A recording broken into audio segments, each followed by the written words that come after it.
Masechet Baba Kama, résumé du Daf Kaf.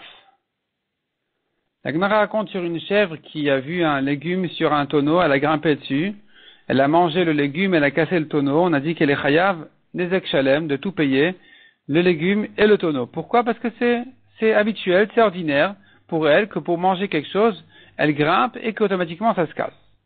La Gemara dit encore, une vache qui marche au Reshut Harabim et qui tend son cou pour manger de sur l'autre vache, on est chayav. Il est chayav. Pourquoi? Parce que ça s'appelle pas un Reshut Harabim. Au-dessus de la deuxième vache, ça s'appelle le domaine du Nizak. Or, on rappelle, les dommages de chêne, on est chayav que chez le Nizak. Quand elle mange, on est chayav que chez le Nizak. Ici, sur le dos de l'autre vache, ça s'appelle chez le Nizak, donc il est chayav.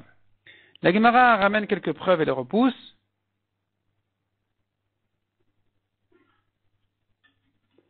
En disant que peut-être qu'on est chayav que si vraiment, la Gemara ramène une preuve et la repousse en disant qu'on est chayav que si elle a sauté. Donc c'est comme Keren parce que c'est pas habituel, donc il est chayav même dans un Reshut Harabim. Mais si elle a mangé de manière naturelle et simple, sans sauter, alors on ne dira pas que c'est comme Chatzer à Nizak, c'est le domaine du Nizak, donc elle devrait être patour. La Gemara dit encore si maintenant la bête, la vache, elle a vu une boîte par exemple de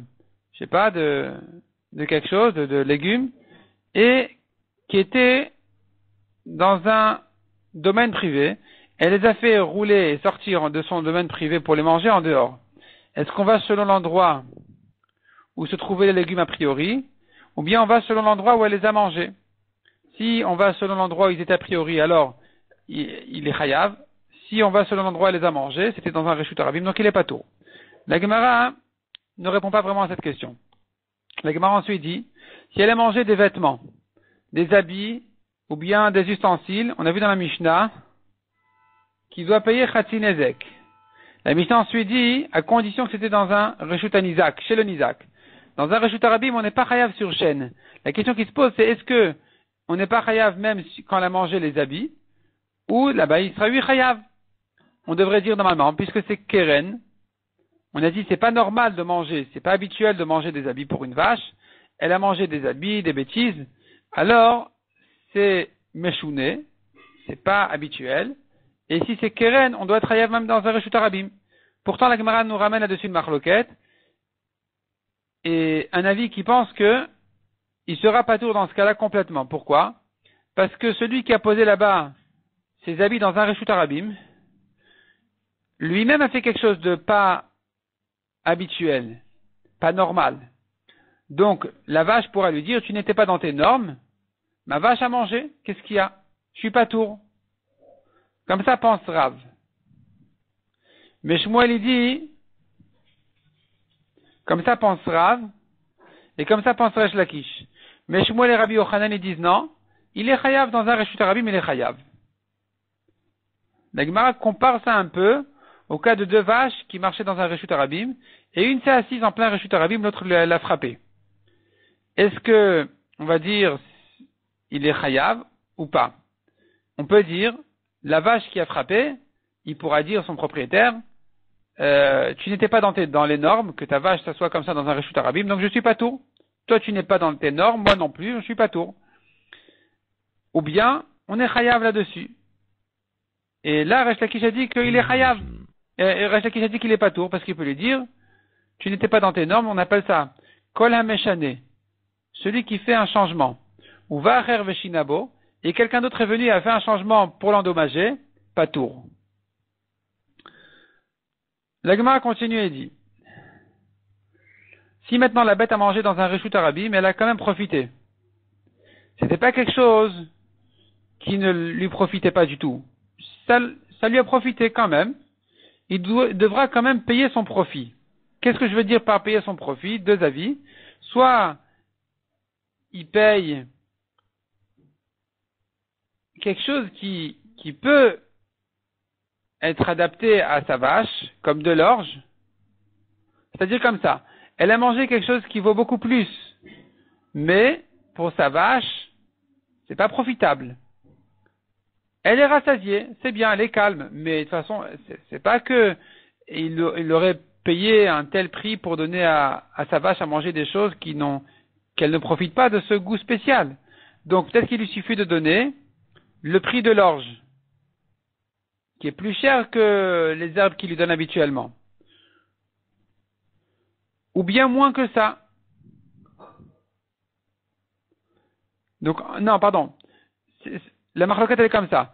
Soit il doit lui payer quand même son aliment habituel, soit il doit lui payer même de l'orge qui vaut plus que ça, que son aliment habituel, mais à un prix bas, c'est-à-dire aux 2/3 du prix. Ça, c'est les deux manières de calculer le profit de la bête.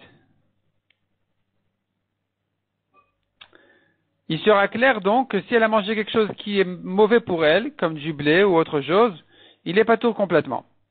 La Gemara ici ouvre un nouveau débat complètement, qui va traiter le cas de quelqu'un qui est venu habiter chez son ami, qui était absent. Il est venu habiter chez lui, est-ce qu'il doit lui payer le loyer, oui ou non?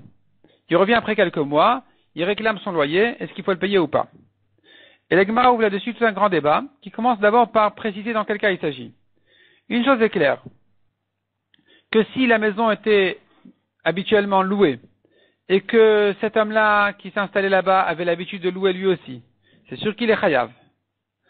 Si inversement, la maison généralement n'est pas louée, n'est pas destinée à être louée, et que cet homme-là non plus n'a pas vraiment de raison de louer des maisons, il en a de partout, alors c'est sûr qu'il est patour. La question se pose quand l'homme a l'habitude de louer, mais la maison habituellement n'est pas en location. Est-ce que le propriétaire pourra lui dire, mais tu as profité, tu me payes, ou bien l'autre il pourra lui dire, tu n'as rien perdu. Ça c'est la grande question ici. Et la Gemara essaye de ramener plusieurs preuves qui sont repoussées en général. Déjà une preuve de notre Mishnah qui a dit, si la vache a profité, il faut payer ce qu'elle a profité. La Gemara repousse. Une autre preuve qui dit, si deux voisins, un qui habite à l'intérieur et l'autre qui habite tout autour de lui, il a mis des barrières, il a construit des barrières entre eux deux, eh bien, dans certains cas, il pourra réclamer à celui de l'intérieur de participer. Alors que celui de l'intérieur pourra lui dire, écoute, toi tu profites. Non, moi je profite et toi tu perds rien. De toute façon, tu voulais mettre ces barrières. Donc, chez nous aussi, il peut lui dire, écoute, moi je profite, toi tu perds rien, le propriétaire de la maison, donc je devrais être patour. La Gemara repousse. Une preuve inverse, selon Rabbi aussi, on pourrait déduire que même si c'est-à-dire dans le même cas où il y avait deux voisins, un qui habitait tout autour du premier qui l'a entouré complètement de barrières pour se protéger, il ne pourra pas lui réclamer de participer aux barrières. Alors tu vois de là que celui de l'intérieur peut lui dire, écoute, moi je profite, toi tu perds rien, de toute façon tu mets des barrières pour toi-même. Je suis patour. Donc pareil pour la maison, la Gemara repousse ça aussi. Encore d'autres preuves, la maison et l'étage qui sont écroulés, et le propriétaire de la maison ne veut pas reconstruire, le propriétaire de l'étage, il construit une maison, il y habite. Ensuite, le propriétaire de la maison, un jour, il va lui payer la maison, et puis le propriétaire de l'étage, il va construire l'étage. On ne va pas soustraire là-bas à commencer à calculer le loyer. Donc tu vois qu'il ne paye pas le loyer, il pourra lui dire, écoute, toi, tu n'as rien perdu. Tu n'as rien perdu. Donc j'ai profité, tu ne perds rien, je ne paye pas. La Gemara repousse ça aussi. La Gemara ramène encore une preuve. De ce cas-là lui-même, nous avons encore une autre preuve dans l'autre sens, qui est repoussée aussi. Finalement, la Gemara dit, Marloquet. Rabbi Ami dit, le propriétaire n'a rien perdu, donc il n'est pas tour. Rabbi Chia bar Abba, il a dit, il faut réfléchir à cette question, donc il n'a pas répondu. Selon Rabbi Yochanan, nous avons a priori une marloquette que disait Rabbi Yochanan, alors que Rav Kahana disait, il est pas tour. Rabbi Avaou disait, il est chayav. Et la Gemara repousse Rabbi Avaou en disant que ce que Rabbi Avaou a entendu de Rabbi Yochanan qu'il est chayav, il n'a pas entendu explicitement, il a déduit d'un silence de Rabbi Yochanan qui a mal été interprété. Donc finalement, il ne nous reste plus que, au nom de Rabbi Yochanan, dire qu'il est pas tour. Et la Gemara qui continue dans le daf suivant à dire que finalement, il est pas tour. Celui qui habitait là-bas, il est pas tour parce que l'autre n'a rien perdu ou pour d'autres raisons encore qui seront traitées dans le daf suivant, Bezrat Hashem.